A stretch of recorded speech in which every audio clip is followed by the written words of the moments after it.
একবার বা দুইবার নয়, প্রথম ম্যাচে 5 বার ফাউলের শিকার হলেন এই ব্রাজিলিয়ান তারকা। সেটিও আবার ম্যাচের অর্ধেক সময় খেলেই। নিজের প্রথম ম্যাচে মাঠে নেমেই এমন কিছুর মুখোমুখি হলেন নেইমার জুনিয়র। এমনকি নেইমারদের দলকে সামলাতে এদিন লাল কার্ড হজম করে প্রতিপক্ষের খেলোয়াড়। সব মিলিয়ে এই লিগ যেন নেইমারের জন্য হতে পারে আরও বিপদের কারণ। প্রথম ম্যাচে নেইমারের এত বড় ফাউলের শিকার ও তার ভবিষ্যৎ নিয়ে বিস্তারিত থাকছে প্রতিবেদনে। এক যুগ পর ফিরলেন ব্রাজিলিয়ান লিগে। মাঠের ফুটবলে ফিরলেন অনেক দিন পর, সেটাও আবার পূর্ণ সময় মাঠে নামতে পারেননি। মাঠে নেমেছেন দ্বিতীয়ার্ধে, আর সেই সময়েও নেইমারকে ছাড়েনি প্রতিপক্ষ। তাকে থামাতে একের পর এক ফাউলের আশ্রয় নিয়েছে প্রতিপক্ষের খেলোয়াড়রা। পুরো ম্যাচে সান্তোস দল ফাউল করেছে 6 বার, সেখানে প্রতিপক্ষ এক নেইমারের উপরেই করেছে 5 বার ফাউল। এমনকি কিছু ফাউলে অস্বস্তি বোধ দেখা গিয়েছিল নেইমারের মাঝে। এখনও নিজের ফিটনেসে ফেরেননি নেইমি।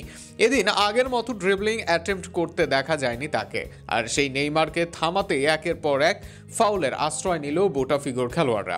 পাউলিয়েস্তা ব্রাজিলের আঞ্চলিক টুর্নামেন্ট, অনেকটা নিজেদের লিগ শুরুর আগে এই টুর্নামেন্ট দিয়ে নিজেদের প্রস্তুতি সারে দলগুলো, আর সেখানে নেইমারকে ছাড় দিতে রাজি নয় প্রতিপক্ষ। পুরো ম্যাচে যখন অন্য খেলোয়াড়দের 2 বারের বেশি ফাউল করা হয়নি, সেখানে এক নেইমারকে করা হয়েছে 5 বার ফাউল। আর এমন কিছুর পর যেন শঙ্কা ব্রাজিল ভক্তদেরকে ঘিরে, কেননা লাতিন আমেরিকান ফুটবলে শারীরিক প্রদর্শন বেশি হয়ে থাকে।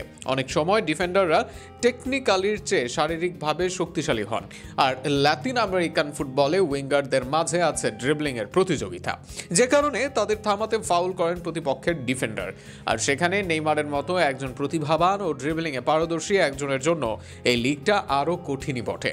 তবে এর আগে নিজে এই লিগে দীর্ঘদিন খেলেছেন নেইমার, সেখান থেকে কেড়েছেন লাইমলাইট। সান্তোসে দীর্ঘদিন পারফর্ম করার পর বার্সেলোনা দলে এসেছেন নেইমি। এবার সেই চেনা লিগে পারফর্ম করার পালা নেইমার জুনিয়রের।